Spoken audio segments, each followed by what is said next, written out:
most terrifying word to a manipulator is only 2 letters long.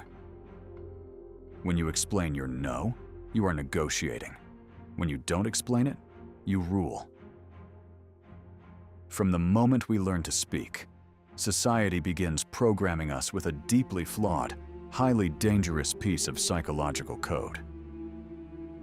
We are taught that the word no is inherently rude, aggressive, and socially unacceptable unless it is immediately followed by a lengthy, apologetic justification. We are conditioned to believe that we must present a valid thesis, a doctor's note, or a tragic excuse to simply decline a request. We think that providing an explanation makes us polite. We think it softens the blow. But in the dark reality of psychological power dynamics, an explanation is not politeness. It is a surrender of your sovereignty. To a master manipulator, a narcissist, or a highly toxic individual, your explanation is blood in the water. They do not ask why, because they are genuinely curious about your reasoning, or because they respect your boundaries. They ask why, because they are aggressively probing your defenses. They are looking for a crack in your armor. They are looking for a variable they can argue with, a logic they can twist, or an excuse they can easily dismantle. The moment you offer an explanation, you have unknowingly stepped onto their battlefield. You have handed them the exact weapon they need to break you down. Let us analyze a very common, everyday simulation. A toxic co-worker or an emotionally draining partner asks you for a massive, unreasonable favor that crosses your boundaries. If you say, "No, I can't do that because I am really tired tonight, and I have a lot of work to catch up on," you think you have set a boundary. You have not. You have just initiated a negotiation. The manipulator will instantly attack the variables you provided. They will say, "Oh, it will only take 10 minutes. You can sleep later." Or, "I helped you last month when you were busy. Why are you being so selfish?" Because you offered an excuse, they invalidated it. And now, if you say no again, you look unreasonable. You are trapped in their logical maze. There are 3 versions of a weak no that manipulators love. The first is the exhausted no. You say, "I can't. I am tired." Now they only have to convince you that you are not tired enough. The second is the apologetic no. You say, "I'm so sorry. I really wish I could." Now they can use your guilt as a handle. They will push on the apology until it turns into compliance. The third is the conditional no. You say, "I can't today, maybe another time." Now you have not closed the door. You have simply invited them to return tomorrow with a new angle. A manipulator does not need your full surrender immediately. They only need one loose thread, one reason, one apology, one tiny opening. And they will pull until the entire boundary comes apart. Now, imagine the absolute devastating power of the unadorned no. They ask you for the unreasonable favor. You look them directly in the eyes, your face completely blank, your voice flat and devoid of any emotion, and you simply say, "No." And then you stop talking. You let the silence fall over the room like a heavy, suffocating blanket. You do not apologize. You do not look away. You do not fidget. You simply let the word hang in the air. This is where most people fail. They say no, and then immediately panic at the silence they created. They rush to fill the empty space. They say, "I just mean, I would if I could." Or, "It's not personal." Or, "Please don't take it the wrong way." And in that moment, they undo the entire boundary with their own nervous system. They build a wall, then nervously open a small door in it, because they cannot tolerate the discomfort of being misunderstood. You must learn to tolerate the silence after the refusal. The silence is not a mistake. The silence is the lock clicking shut. If they are uncomfortable, let them be uncomfortable. Their discomfort is not an emergency you are required to solve. Understand the catastrophic psychological short circuit this causes in a manipulator's brain. A no without an explanation offers absolutely zero surface area for an attack. It is a perfectly smooth, solid wall of iron. There are no handles for them to grab onto.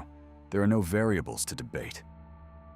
It creates a massive, terrifying vacuum of information. They will panic. They will try to force you to fill that vacuum. They will ask, with a highly offended tone, "Why not?"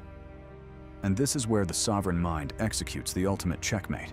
You look at them with mild, clinical indifference and reply, "Because I am not going to." Or simply, "That does not work for me." You need a small arsenal of short, boring, unbreakable sentences. Not speeches, not emotional monologues, sentences. "No, that does not work for me. I'm not available for that. I've already made my decision to go nam. I'm not discussing this further. You do not have to agree with it."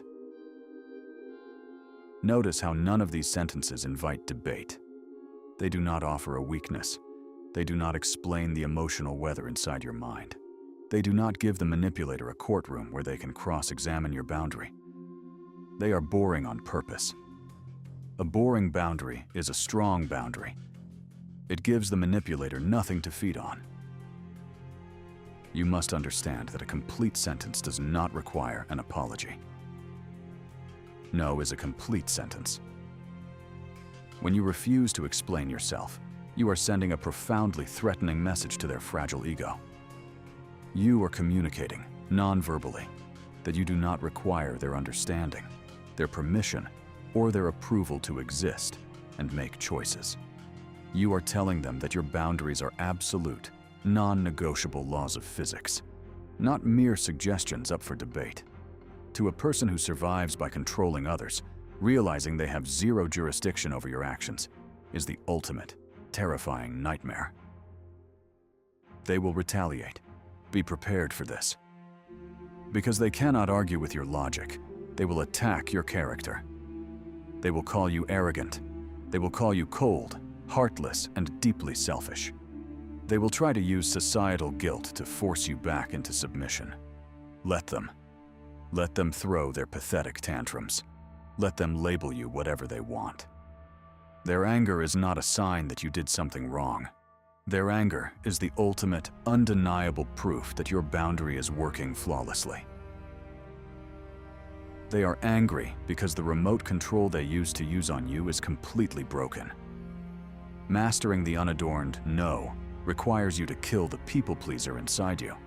You must become incredibly comfortable with being profoundly misunderstood by fools. You must embrace the awkward silence.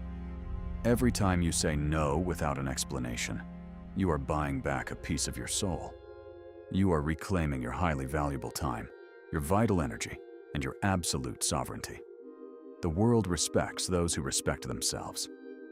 And there is no greater display of self-respect than a quiet, unapologetic, unmovable refusal. The negotiation is over. The vault is closed.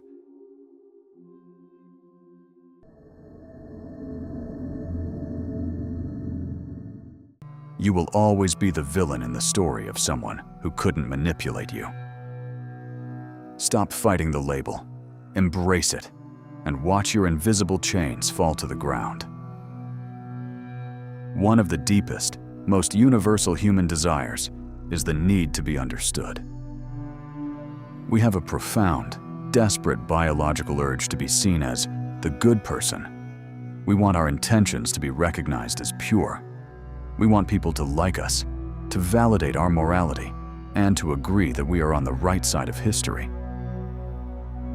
Narcissists, sociopaths, and master manipulators understand this human weakness perfectly, and they weaponize it against you with devastating precision. They know that the absolute quickest way to control you is to threaten your reputation. When you finally set a hard boundary, when you finally execute the zero emotion strategy, or when you finally walk away forever, the manipulator experiences a catastrophic narcissistic injury. They cannot accept that they lost. They cannot accept that they are the toxic element. Their fragile ego would shatter into a million pieces if they looked in the mirror and admitted their own abusive behavior. Therefore, their brain must immediately construct an alternate reality, a grand, fictional narrative where they are the innocent, bleeding victim, and you are the cruel, heartless, calculating villain. They will broadcast this fake story to everyone who will listen. They will launch a vicious smear campaign to ruin your name. Let us observe exactly how this smear campaign unfolds in reality. In the workplace, the toxic coworker you just set a boundary with will not attack you directly. Instead, they will go to the break room. They will sigh heavily. They will look exhausted and tell your colleagues, "I don't know what I did to offend them, but they are being so hostile to me lately. I'm just trying to keep the peace." In your personal life, the narcissistic ex-partner will call your mutual friends, crying. They will conveniently leave out the months of emotional abuse they inflicted on you, and instead focus entirely on the one time you finally snapped and raised your voice. They will say, "I am terrified of their anger. I tried so hard to love them."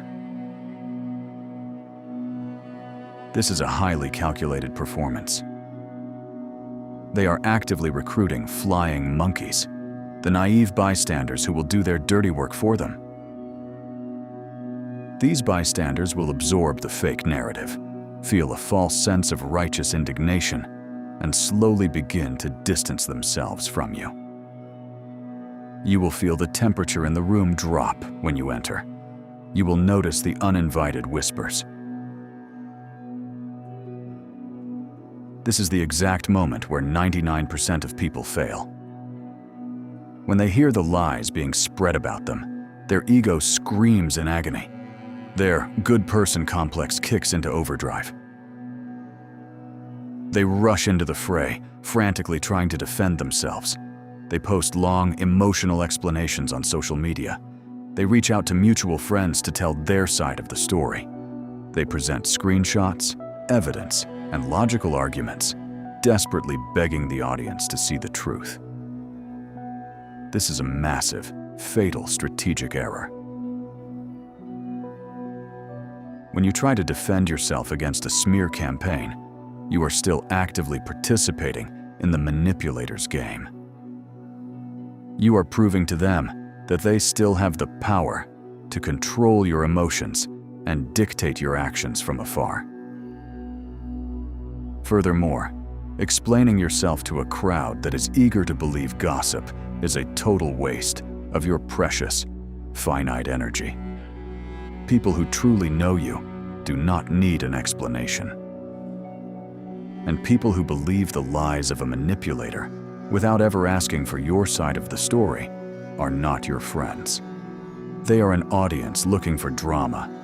Let them have their cheap entertainment. Eventually, one of these flying monkeys will approach you. They will come disguised as a concerned friend, saying, "Hey, I heard what happened. Are you okay? Why were you so mean to them?" Your instinct will be to explode, to present your evidence, to scream the truth. Do not say a single word of defense. Look them dead in the eye, perfectly calm, and say, "I understand they are telling a very compelling story. If that is the version of me you choose to believe, you are free to do so. I won't entertain this conversation." And then you walk away.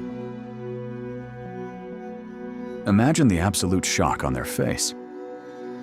You just denied them the drama they were craving. You refused to audition for their approval. By not fighting back, you actually exposed the manipulator.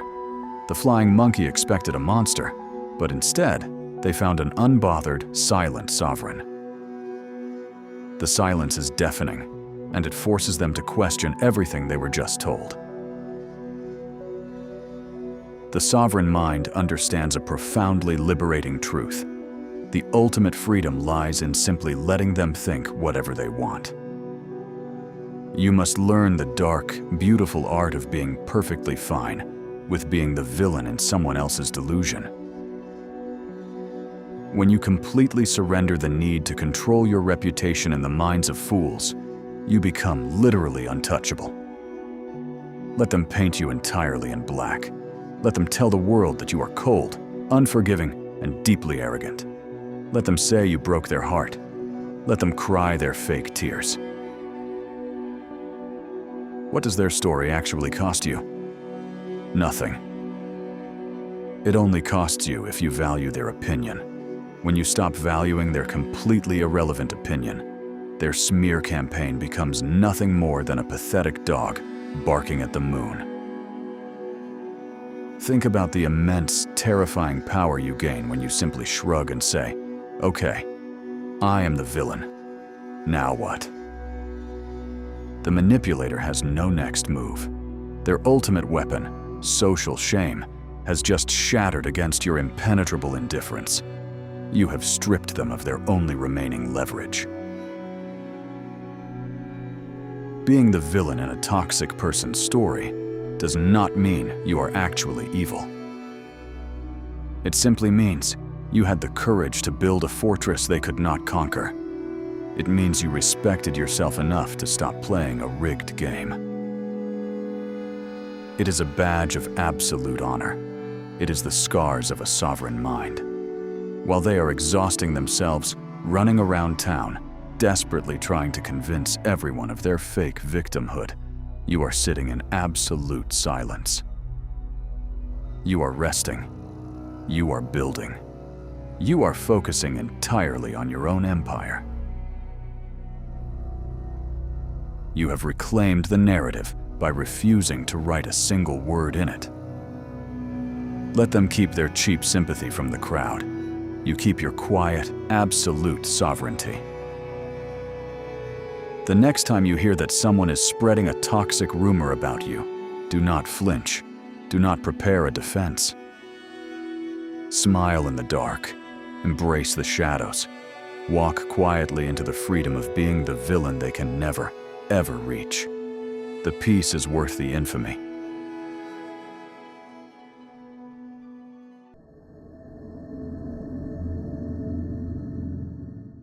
Stop apologizing. You think saying "I'm sorry" makes you polite. To a predator, it just sounds like a confession. From the moment we enter the adult world, particularly the modern corporate ecosystem, we are infected with a deeply insidious linguistic virus. We are relentlessly conditioned to use the phrase "I am sorry" as a universal social lubricant. We apologize when someone else bumps into us. We apologize before asking a perfectly reasonable question in a meeting. We apologize for setting a boundary. We apologize for taking up space. We mistakenly believe that this constant, reflexive apologizing makes us appear humble, agreeable, and polite. We think it smooths over the rough edges of human interaction. But this is where the damage begins. Because the more you apologize for things that do not require an apology, the more you train the world to treat your presence as a burden. You teach people that your needs are negotiable. You teach them that your boundaries come with a refund policy. You teach them that if they look disappointed enough, you will immediately shrink yourself to restore their comfort. And once this pattern becomes visible, the wrong people will smell it on you. They will notice that you apologize before you speak. They will notice that you soften every request. They will notice that you would rather accuse yourself than tolerate 5 seconds of social tension. To a healthy person, this might look like politeness. To a predator, it looks like an unlocked door. In the normal world, among healthy individuals, an apology is a bridge. But you must understand that you are not always operating in the normal world.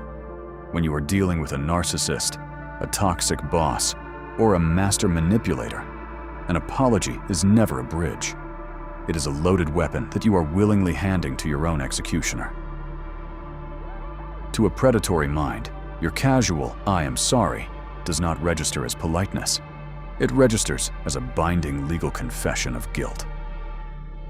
It is an absolute, undeniable admission of weakness. It is a transfer of psychological power from your accounts directly into theirs.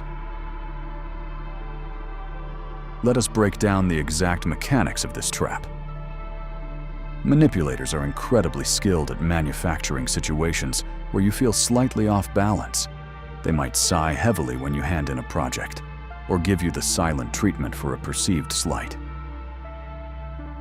The unbearable tension makes your anxiety spike. To relieve this heavy tension, your brain defaults to its programmed response. You apologize. You say, "I'm sorry if I did something wrong." The trap snaps shut. The moment those words leave your mouth, you have officially taken the blame for their manufactured mood. You have validated their right to be angry at you. You have given them the moral high ground on a silver platter. The most vicious part of this trap is that it often happens without a direct accusation. They do not have to say, "You hurt me." They simply create an atmosphere where you feel responsible for fixing their mood. They go quiet. They become cold. They answer with one-word replies. They make the room feel heavy. And then they wait for you to crawl into the silence with an apology. This is emotional debt collection. They manufacture a debt you never agreed to owe, then punish you until you pay it. And the payment they want is not the word sorry itself. The real payment is your submission. They want to see you abandon your own perception and accept theirs as the official version of reality. Once you apologize, the manipulator will immediately leverage it. They will not accept your apology gracefully. They will use it as a foundation to build a case against your entire character. They will say, "Well, you should be sorry. You are always so careless." Or, "It's fine. I'm just used to you letting me down." They twist your polite reflex into a permanent flaw in your identity. They use your apology to justify their future abuse, because after all, you already admitted that you were the problem. You must ruthlessly audit your vocabulary and eradicate the reflexive apology. How do you replace it? You replace it with the sovereign power of gratitude. Instead of apologizing for your existence, you acknowledge the situation without taking an ounce of blame. If you are 5 minutes late to a meeting, do not rush in sweating and say, "I am so sorry, I'm late." This makes you look small and subservient. Instead, walk in calmly, take your seat, and say, "Thank you for your patience." Analyze the devastating difference between those two phrases. "I'm sorry" lowers your status. "Thank you for your patience" elevates your status and subtly forces them to act like a gracious host. If there is an error in a report, do not say, "I am so sorry, I am an idiot." Say, "Thank you for catching that. I will update it immediately." You are remaining completely professional. You are addressing the issue, but you are absolutely refusing to bleed emotionally onto the floor for them. There are dozens of replacements that keep you powerful without making you rude. Instead of saying, "Sorry to bother you," say, "When you have a moment, I need your input on this." Instead of saying, "Sorry, can I ask a question?" say, "I have one question before we move forward." Instead of saying, "Sorry for the delay," say, "Thank you for waiting. Here's the update." These phrases do something very important. They keep the conversation focused on the task instead of your supposed defect. They do not invite the other person to judge your worth. They do not put you on trial. They communicate competence without emotional leakage. And in a world full of people who weaponize guilt, emotional containment is a form of self-defense. When a toxic person tries to bait you into an apology by acting offended over a boundary you set, you must become a wall of solid ice. They will say, I can't believe you won't help me with this on your day off. You are so selfish. Do not say, I'm sorry, I just really need to rest. You are justifying your right to exist. Instead, look at them with a blank, unbothered stare and say, I understand this is frustrating for you. I will be available on Monday. No apology, no explanation, no guilt. When you completely strip the phrase, I am sorry, from your daily interactions with manipulators, they will become deeply disoriented. They are used to playing a game where they push a button and an apology falls out. Understand this clearly. Your apology was never just a word to them. It was a control mechanism. It was proof that their mood could move you. It was proof that their silence could discipline you. It was proof that their disappointment could make you abandon yourself. So when you stop apologizing on command, you are not simply changing your vocabulary. You are breaking the remote control they thought they had over your nervous system. This is why they will call you cold. Not because you lost your empathy, but because you stopped donating it to people who only used it as leverage. They will say you have changed. Let them. Sometimes the most powerful change in your life is the moment your guilt stops being available for public use. When the machine stops dispensing apologies, they don't know how to act. They will accuse you of becoming cold. They will say you lack empathy. Do not let this gaslighting affect you. Save your apologies. Treat them like incredibly rare, highly expensive diamonds. Give them only to the people you love, only when you have made a genuine moral mistake. For everyone else, offer only competence, cold professionalism, and unyielding boundaries. You have nothing to be sorry for.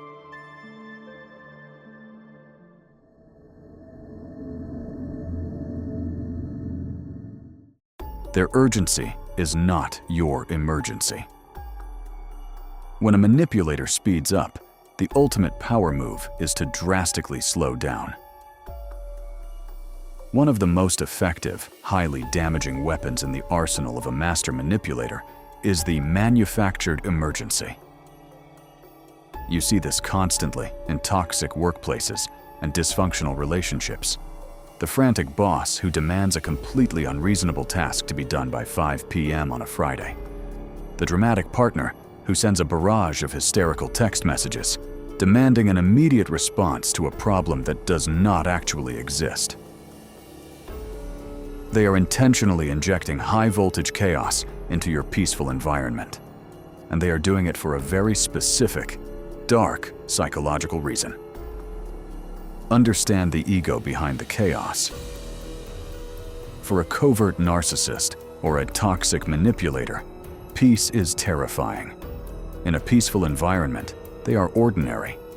But in a crisis, they become the absolute center of attention. They become the director of the movie, and you are reduced to a background extra scrambling on their set. Manufactured emergencies are not about efficiency or solving real problems. They are pure, unfiltered ego trips. By forcing you to drop everything for their sudden demand, they are mathematically measuring their power over your life. Every time you sprint to put out their fake fire, you are feeding them a massive dose of narcissistic supply. You are proving that their artificial timeline is more important than your actual reality. Understand the neuroscience of a manufactured crisis. When someone approaches you with intense urgency, screaming, panicking, or demanding immediate action, your brain's amygdala is hijacked. Your body is flooded with cortisol and adrenaline. Your fight or flight response is activated. And here is the fatal flaw of human biology. When you are in a state of adrenaline-fueled panic, your prefrontal cortex, the part of your brain responsible for critical thinking, logic, and setting boundaries, completely shuts down. You stop thinking rationally and you simply react. You become highly compliant. You agree to do things you would normally refuse, just to make the screaming and the panic stop. The manipulator knows this. They use urgency to bypass your security systems. If they gave you time to think, you would realize their demand is ridiculous. By making everything an emergency, they force you into a state of permanent submission. To defeat this tactic, you must master the high-level psychological art of temporal anchoring. You must become the absolute master of the timeline. The fundamental rule is this: the faster they spin, the slower you move. Let us walk through a high-stakes simulation. A toxic manager storms into your workspace. They are breathing heavily, waving papers, and speaking 100 miles an hour. They tell you that everything is falling apart, and you need to drop all your projects to fix their mistake right this second. The average person will catch their panic like a virus. They will start apologizing, typing frantically, and sacrificing their own peace to put out the manipulator's fake fire. The sovereign mind does the exact opposite. When they storm in, do not immediately stop what you are doing. Finish typing your sentence. Very slowly, turn your head to look at them. Make your physical movements incredibly deliberate, like you are moving underwater. Lower the volume and the pitch of your voice to a slow, deep, calming baritone. Look them dead in the eye and say, "I can see that you are highly stressed about this. Take a breath. Let's look at the actual timeline." This response is utterly devastating to a manipulator. You are actively refusing to absorb their chaotic energy. You are treating their massive crisis like a toddler having a tantrum over a spilled cup of milk. By physically and verbally slowing down the interaction, you are reclaiming the control panel of your own nervous system. You are forcing their fake emergency to hit a solid wall of cold, unbothered reality. They will hate this. They will try to ramp up the panic. They will say, "You don't understand. If this isn't done now, everything is ruined." Do not break your anchor. Hold the line of extreme slowness. Reply with, "I understand this feels urgent to you. However, my schedule dictates that I can review this at 10 a.m. tomorrow. If that does not work, you will need to assign it to someone else." You have completely sterilized the situation. You have separated their emotional hysteria from your professional obligation. You have established a hard boundary, not with anger, but with the terrifying, immovable force of absolute calm. Now let us pivot from the corporate world to the digital battlefield of personal relationships. This tactic is incredibly common in modern dating and toxic friendships. Imagine your phone suddenly lighting up with 8 consecutive text messages from a manipulator. They are demanding an immediate explanation for something entirely trivial. If you do not reply within 3 minutes, they follow up with a missed call and a passive-aggressive threat to end the relationship. This is a digital manufactured crisis. Your instinct is to immediately type out a massive paragraph defending yourself, desperate to soothe their sudden rage. Do not touch your phone. Let the screen go black. The silence is your shield. A true sovereign does not negotiate with digital terrorists. If someone tries to force you into a frantic text message war, you let them drown in their own monologue. You reply 4 hours later with a single, emotionally flat sentence. Whether in the office or on your phone, be prepared for the inevitable counterattack. In behavioral psychology, this is known as an extinction burst. When you suddenly stop rewarding their panic with your compliance, the manipulator's brain will short-circuit. They will not immediately respect your new boundary. Instead, they will drastically escalate the drama to force you back into your old, reactive habits. The boss might threaten your job. The toxic partner might threaten to leave. They will accuse you of being arrogant, lazy, or uncaring. This is the crucible. This is where your new identity is tested. If you flinch now, if you apologize and speed up, you teach them that their tantrums just need to be louder to control you. You must look at their escalating rage with the clinical detachment of a scientist observing an unpredictable insect. When you consistently deploy temporal anchoring, the dynamic shifts permanently. Toxic people are essentially energy vampires looking for a quick meal. When they realize that trying to panic you is like trying to light a match underwater, they will stop trying. It takes too much of their energy to get zero reaction from you. They will take their manufactured emergencies to a weaker, more reactive target. You are the architect of your own time. You dictate the pace of your reality. Never let a fool with a fake fire burn down your peaceful empire.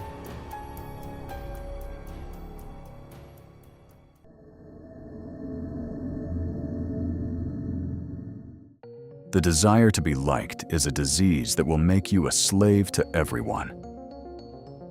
The demand to be respected is the cure that will make you a king. From our earliest days in school, right through to the complex hierarchies of the modern corporate world, we are sold a very specific, deeply paralyzing lie. We are taught that popularity is the ultimate currency of success. We are told that if you are friendly, accommodating, and universally liked, the doors of opportunity will automatically swing open for you. This is the nice guy illusion. It is a fairy tale designed to keep the working class obedient and the middle management utterly powerless. In the dark, unforgiving reality of adult power dynamics, being liked is a massive, exploitable vulnerability. Understand the evolutionary trap you are caught in. Thousands of years ago, being exiled from the tribe meant certain death. Your brain is biologically wired to seek approval because in the ancient world, popularity equaled survival. But you are no longer running from predators in a forest. You are navigating a concrete jungle filled with psychological predators. When you bring ancient tribal programming into a modern corporate negotiation, you are bringing a wooden shield to a gunfight. Society exploits this primal fear of rejection. They use the threat of dislike to enforce compliance. The moment you realize that social disapproval will not physically kill you, their ultimate weapon loses all of its ammunition. Think deeply about what it actually takes to be universally liked. It requires constant, exhausting compromise. It requires you to bite your tongue when someone disrespects you, just to keep the peace. It requires you to laugh at jokes that aren't funny, to agree with opinions you find stupid, and to say yes when every fiber of your being is screaming no. Being liked means you have made yourself completely malleable. You are soft clay, actively molding yourself to fit the fragile egos of the people around you. And predators absolutely love soft clay. They love people who desperately want to be liked, because the threat of simply not liking them anymore is enough to control their entire life. Manipulators know exactly how to weaponize your desire for connection. They will artificially manufacture a fast, intense friendship. They will call you their favorite coworker, their trusted confidant, or their best friend. This is not affection. This is a strategic investment. They are building a reservoir of fake goodwill, so that when they inevitably ask for a massive, unfair favor, your biological need to be a good friend will override your logic. When you operate from a desire to be liked, You view negotiations as relationships. You give away your leverage to avoid seeming mean. The sovereign mind understands that in business and power dynamics, there are no friends. There are only interests, leverage, and absolute boundaries. Now, observe the sovereign mind, the quiet strategist.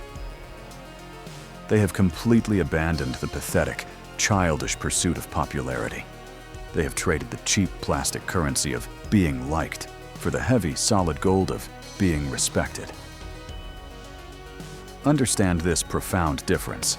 Affection is freely given, often for shallow reasons.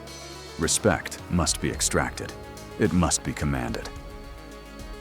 And quite often, true respect is born from a healthy, underlying foundation of slight fear. I am not talking about the fear of physical violence. I am talking about the fear of your boundaries. People respect you when they are slightly afraid of what will happen if they cross you. They respect you when they know, without a shadow of a doubt, that you will walk away from a bad deal, a toxic relationship, or a disrespectful boss without a moment's hesitation. This level of unyielding self-respect creates an aura of heavy gravity around you. You don't have to be cruel to be respected. You don't have to be loud, arrogant, or mean. You simply have to be an immovable object in a world full of people who blow with the wind. Let us look at the workplace dynamic. The person who tries to be everyone's best friend is the one who gets dumped with everyone else's extra work on Friday afternoon. They are the one who is passed over for the major promotion because management views them as a helper, not a leader. The person who demands respect operates differently. They arrive on time. They execute their work with cold, undeniable precision. They are polite, but they do not overshare their personal lives. And most importantly, when someone tries to dump extra work on them, they look at them with dead, clinical eyes and say, "That is not my responsibility. You will need to handle it." Will the lazy coworker like them in that moment? No. They will be angry. They will gossip in the break room. But they will never, ever try to dump their work on that person again. That is respect. Respect is the invisible force field that keeps the parasites, the narcissists, and the manipulators at a permanent, safe distance. They might hate you. They might call you arrogant, cold, or intimidating behind your back. But they will never cross your boundaries to your face. Here is the greatest, most twisted paradox of human psychology. The harder you chase being liked, the less people actually value you. You become cheap, abundant, and easily accessible. But the moment you completely withdraw your desire for their approval, something fascinating happens. When you stand as an unbothered, sovereign entity who genuinely does not care about their opinion, they will unconsciously begin to crave your validation. Human beings are naturally drawn to things they cannot easily conquer. Your emotional unavailability becomes incredibly magnetic. They will not necessarily like you, but they will obsess over earning your respect. You reverse the dynamic entirely. Instead of you auditioning for their approval, they begin quietly auditioning for yours. You must make peace with being disliked. It is a necessary initiation into absolute sovereignty. When you stop caring if the fools in your office or the toxic members of your family approve of you, you unlock a terrifying level of freedom. You sleep peacefully at night, not because everyone clapped for you, but because you did not betray your own soul to get their applause. Let them hate you. Let them whisper. Let them misunderstand your silence. While they are busy participating in a popularity contest with no prize, you are sitting quietly on a throne built of solid respect. You have won the only game that actually matters.